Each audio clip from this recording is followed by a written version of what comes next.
சற்று முன் கிடைக்கப்பெற்ற மிக மிக முக்கியமான செய்தி ஒன்று வெளியாகியிருக்கு. திமுகவின் மிக முக்கியமான அமைச்சர்களின் பதவிகளை பறித்த ஸ்டாலின் சற்று முன் பரபரப்பு. அதாவது 2026 சட்டமன்ற தேர்தலுக்கு இன்னும் 4 மாதங்கள் தான் உள்ளன. தொடர்ந்து இந்த சட்டமன்ற தேர்தலில் திமுக எப்படியாவது வெற்றி பெற வேண்டும் என முனைப்பில் இருப்பதாக சொல்லப்படுகிறது.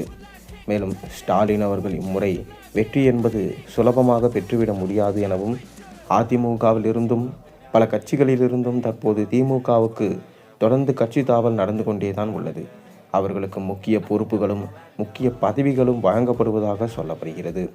அப்படி அதிமுகவிலிருந்து தாவிய மற்ற கட்சியினரும் திமுகவில் இணைந்ததால் அவர்களுக்கு கொடுக்கப்பட்ட பொறுப்பின் மூலமாக திமுகவின் முக்கிய அமைச்சர்கள் மற்றும் முக்கிய நிர்வாகிகளின் பொறுப்புகள் பறிக்கப்படுகிறதா என்ற கேள்விகளும் தற்போது வந்திருக்கு.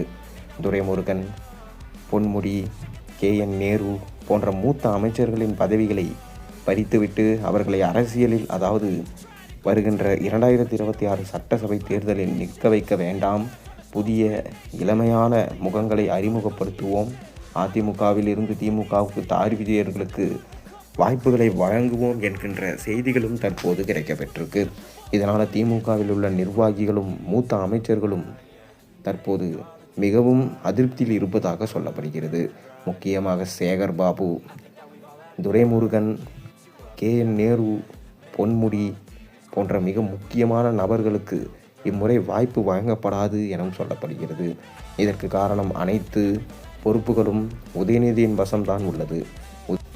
உதயநிதி தான் முக்கியமான தீர்வுகளை எடுத்து வருகிறார்களாம். அப்படி இருக்கும் வேளையில் இலசுகளுக்கு வாய்ப்பு கொடுக்கலாம், பழைய திமுக அமைச்சர்களை ஓரம் கட்டி விடலாம் என முடிவெடுத்திருக்கிறாராம்.